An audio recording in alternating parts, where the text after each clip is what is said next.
আসসালামু আলাইকুম। আমার ভিডিওতে সকলকে আবারও আমন্ত্রণ জানাচ্ছি। আজকে আমি আপনাদেরকে দেখাবো সুজির হালুয়া কিভাবে খুব মজাদার একটা সুজির হালুয়া তৈরি করা যায়। ঠিক এরকম আমি যেভাবে দেখাচ্ছি, তো এভাবে একটা নাইফের সাহায্যে আমরা কেকের মতো করে কেটে নেব, হালকা গরম থাকা অবস্থায়, এবং ফ্রিজে রেখে এরকম ঠান্ডা করে পরিবেশন করব। তো আর কথা না বাড়িয়ে আমরা চলে যাই কিভাবে তৈরি করলাম আমরা আজকের সুজির হালুয়া। তো আমি এখানে 5টি ডিম নিয়েছি, আপনারা চাইলে বেশি বা কম নিতে পারেন। তো এখানে আমি 5টা ডিমের সবটুকুই এখানে রাখলাম একটা বাটিতে, রেখে একটা হ্যান্ডস্টিক দিয়ে ডিমগুলো ভালোভাবে নেড়ে চেড়ে দেবো। তো ভিডিওটি কিন্তু প্রথম থেকে শেষ পর্যন্ত না টেনেই দেখতে হবে, তাহলে আল্লাহর রহমতে একটা ভালো রেজাল্ট আসবে রেসিপিটি।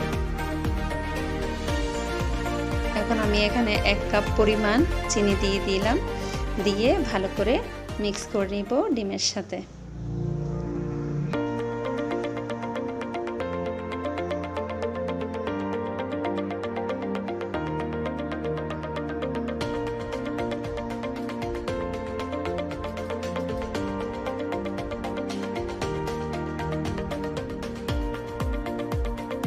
এখানে কিন্তু আমি ফুল ক্রিম মিল্ক পাউডার সেটা 1 কাপ থেকে কিছু পরিমাণ কম নিয়েছি।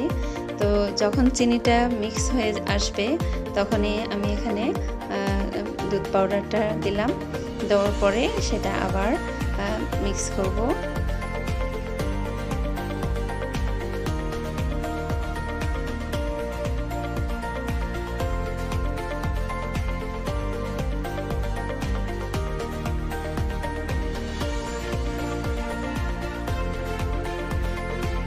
হালকা হালকা করে প্রথমে স্টিকটা দিয়ে মিক্স করব।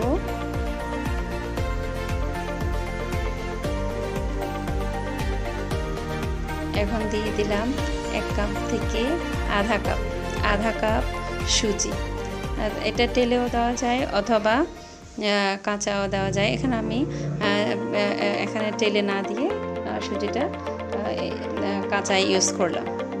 তো এগুলো সবগুলো দেওয়া শেষ। এখন এই সকল উপকরণগুলো খুব ভালোভাবে মিক্স করতে হবে এবং খুব লিকুইড হয়ে আসবে।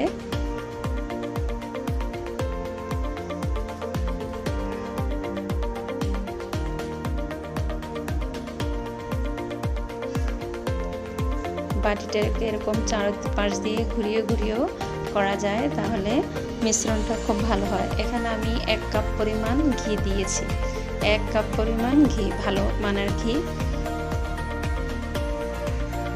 তাহলে আল্লাহর রহমতে ডিশটা অনেক মজাদার হবে। আজকের রেসিপিটা যে হালুয়াটা আমি তৈরি করে দেখাচ্ছি সেটা আল্লাহর রহমতে খুব ভালো আসবে। তো এগুলো দেওয়ার পরে খুব ভালোভাবে মিক্স করে নিব আমরা। এই পর্যায়ে চলে আসছে, খুব ভালো হয়েছে মিক্সটা। এখন আমরা একটা ননস্টিক পাতিলে ঢেলে দেব। চুলাতে দেওয়ার আগেই সবটুকু কাজ এখানে যতটুকু আমি দেখালাম সেটা সম্পন্ন করে নিতে হবে, এবং এই লিকুইডটা এরকম ভালো করে মিক্স করতে হবে। এখন মূল কাজ শুরু হবে, সেটা হচ্ছে চুলার উপরে আমরা অনবরত নেড়ে চেড়ে দেব।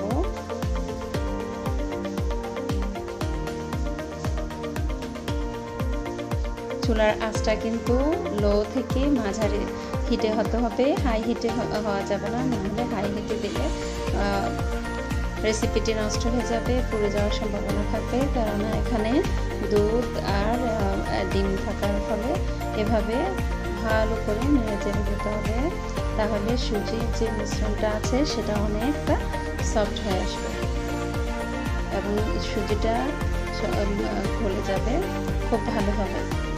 এরকম করে যখন ড্রাই হয়ে আসবে তখনও আমি এখানে শুকনো উপকরণ যেগুলো কিচমিচ, বাদাম, তেজপাতা, দারচিনি, সেগুলো এগুলো আপনাদের ইচ্ছা মতো আপনার দিতে চাইলে দিবেন, আর প্রয়োজন না হলে দেওয়ার দরকার নেই। এখন কিন্তু চুলাটা একেবারে ডিম থাকতে, মানে একবারে লো হিটে থাকতে, কেননা এটা এখন আমরা এটা অনেকটা ভাজার মতো করে ফেলবো এবং কালারটা ব্রাউন কালারের চেঞ্জ হয়ে আসবে, ব্রাউন কালারের মতো হবে।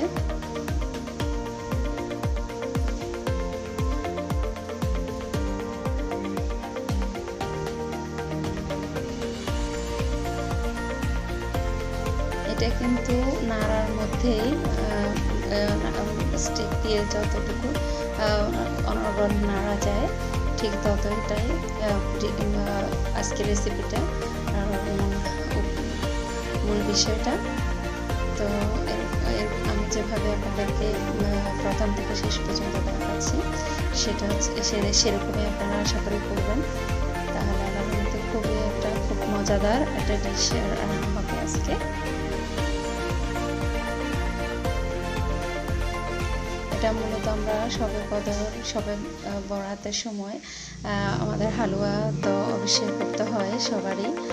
তো এটা যারা নতুন শিখতেছেন তাদের জন্য অনেকটা হেল্পফুল হবে আমি মনে করি।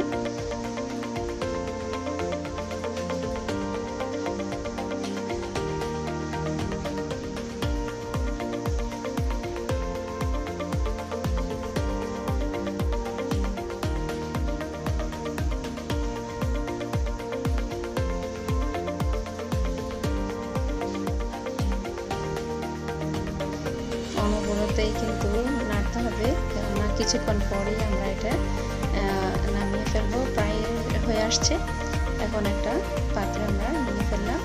নামিয়ে এভাবে একটা পাত্রে নিয়ে একটা চামচের সাহায্য নিয়ে এভাবে চারিদিকে সমান করে দিতে হবে, যেন কোথাও জমাট ফেলা না থাকে। এবং ঠান্ডা হয়ে আসলে এভাবে কেকের মতো কেটে পরিবেশন করবেন। আশা করি ভালো লাগলে আপনারা শেয়ার করবেন, লাইক করবেন ভিডিওটি। আল্লাহ হাফেজ, দোয়া করবেন।